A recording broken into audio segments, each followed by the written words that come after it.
एक तरफ देश पूरा आज़ादी का अमृत महोत्सव मना रहा है और कल के दिन में स्वतंत्रता दिवस है, लेकिन वहीं पर तस्वीरें, एक ऐसी तस्वीर जहां पर पूरी तरह शर्मसार हो जाता है पूरा सिस्टम, जिस सिस्टम में जिम्मेदार बैठे हैं और उस सिस्टम में लोग भी चुनते हैं और कहीं न कहीं से परीक्षाओं को, उच्च स्तर के परीक्षाओं को पास करके भी और वरिष्ठ कुर्सियों में बैठे होते हैं।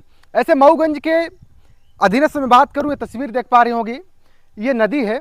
इस नदी के माध्यम से इधर पूरा लगभग कहूँ तो 2000 की बस्तियां बसी हुई है। मैं चाहूँ तो दिखाने का प्रयास करें कि उस पार आज आप जो देख पा रहे हैं ये 2000 की बस्तियां बसी है और बाकी इधर आप देखेंगे तो इधर ये पूरा जो शहर है, यानी मऊगंज जाना हो, अस्पताल जाना हो या फिर विद्यालयों में जाना हो, वहाँ की तस्वीरों के लिए, यानी वहाँ की शिक्षा दीक्षा ग्रहण करने के लिए इसी मार्ग से होकर के जाना पड़ता है। लेकिन यहाँ पर इतना शर्मसार सिस्टम, इतना चिल्लाने के बाद भी, इतना गुहार लगाने के बाद भी विधायक को भी पत्र लिखा गया, जो आप पत्र देख पा रहे हैं 1.5 महीने पहले का पत्र है। कलेक्टर महोदय को भी पत्र लिखा गया और संबंधित जिम्मेदारों को भी पत्र लिखा गया। यहाँ की वीडियो और दृश्य को भी दिखाया गया और आंकलन भी किया गया कि यहाँ यह अगर पुल नहीं बनती है तो कहीं न कहीं से कई बच्चे अशिक्षित हो जाएंगे। कई जो जरूरी कार्य से किसी अस्पताल जाना हो या फिर और किसी वरिष्ठ कार्यालय में जाना हो तो वहाँ से लोग वंचित हो जाएंगे। और एकमात्र ये रास्ता, इस रास्ते में पहले इधर ये जो आप तस्वीर देख पा रहे हैं, जहाँ से गाय निकल रही हैं, ये रास्ता है जो पहले पुल हुआ करती थी। ये प्रधानमंत्री सड़क से जोड़ा गया और प्रधानमंत्री सड़क का जो ठेकेदार है वो पूरी तरह से रफू चक्कर हो गया इस हाल में पुल छोड़ करके, और जिम्मेदार भी पूरी तरह से पता नहीं कौन सी गहरी निद्रा में सो गए कि कोई जिम्मेदारी की कोई बात ही नहीं है। ये तस्वीरें बताना चाहूँगा, ये इतिहास का जब पहला पुल शायद होगा कि कहीं न कहीं इस क्षेत्र के लिए इस अधूरी पुल को और एन वक्त मौके पर छोड़कर चला गया, लेकिन कोई भी जिम्मेदार कोई भी कार्रवाई नहीं की है। और इतना ही नहीं, जो इस सड़क विभाग के जो जिम्मेदार हैं उनके द्वारा भी प्राथमिक तौर पर कोई भी व्यवस्था नहीं की गई। ये दूसरी तस्वीर देख पा रहे होंगे, यह है लगभग मैं कहूँ तो लगभग 3-4 किलोमीटर के बीच का जो एरिया है, यह रास्ता है। 3-4 किलोमीटर के बीच के रास्ते में कई पुल को तोड़ दिया गया और उस पुल में लगातार मिट्टी डाल दी गई और वह मिट्टी आज बहाव का रूप लेकर के उस रास्ते को पूरी तरह ब्लॉक कर दिया गया।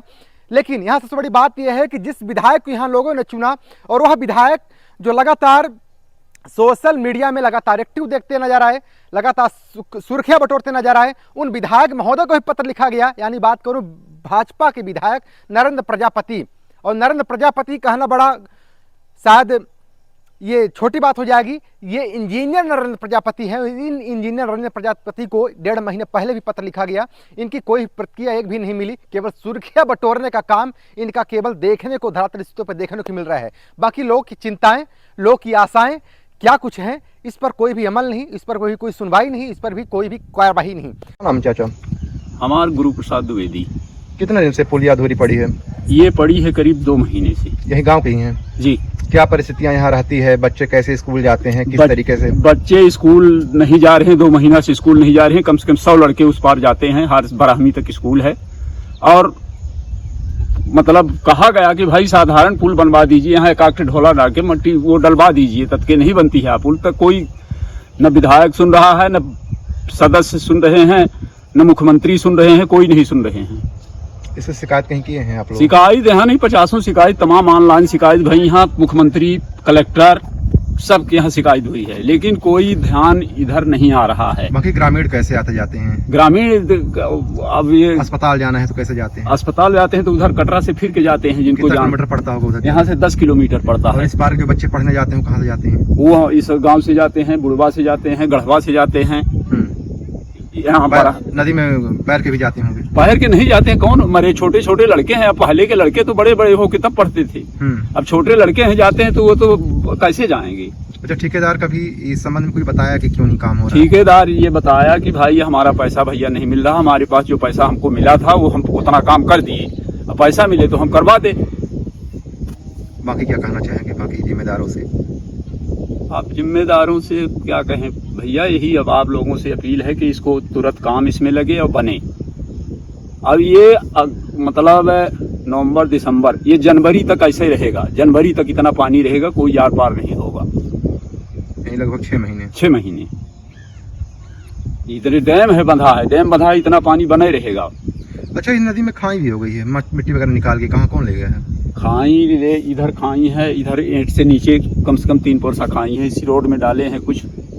मिट्टी निकाल के मिट्टी निकाल खाई के बना दिए। खाई बना कोई दी। घटना भी हो सकती है बड़ी, हाँ, घटना हो सकती है। कोई डूब के मर भी सकता है। और आप लोग लिख लीजिए, हमारे यहाँ एक बोर है हुआ है, दोबारा बोर हुआ है, जल मिशन का है, तो वो ढह गया है। अब वैसे पड़ा है, कोई आप मवेशी गिर जा सकता है, कुआं हो गया है बहुत और सी। कहाँ पर? ये दुबहा गांव में ये सरकारी है? सरकारी बोर है, जल जीवन मिशन। जल जीवन मिशन का। मोटर? मोटर वहीं पड़ा है, मोटर डाला है, उसमें पानी नहीं है, पानी की कैसे? कमी थी।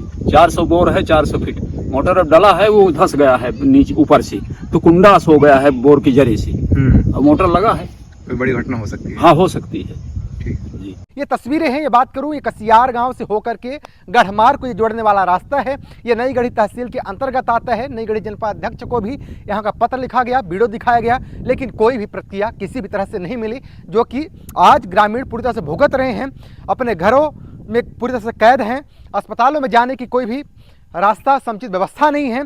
जो विद्यालय छात्ररत है, यानी विद्यालय जो अध्ययनरत हैं, यहीं पास में ही एक विद्यालय हुआ करती है हायर सेकेंडरी के रूप में, उस विद्यालय में भी लोग अब पूरी तरह से शिक्षा से वंचित हो चुके हैं। ये तस्वीरें हैं, ये कसियार गांव पुलिया है, और कसियार गांव की पुलिया की हकीकत है। ये विकास की मनगमा विधानसभा की हकीकत है। मऊगंज जिले के वरिष्ठ आलाधिकारी जो कलेक्टर अजय श्रीवास्तव जी हैं, उनके क्षेत्र की हकीकत है, और पूरी तरह से सब लोग गहरी निद्रा में सोए हुए हैं। चलिए तस्वीरों को आपकी क्या राय है, कौन बताने भूलिएगा। बने पीटी के साथ मैं पुनः ऐसी तस्वीरों को लेकर हाजिर होऊंगा।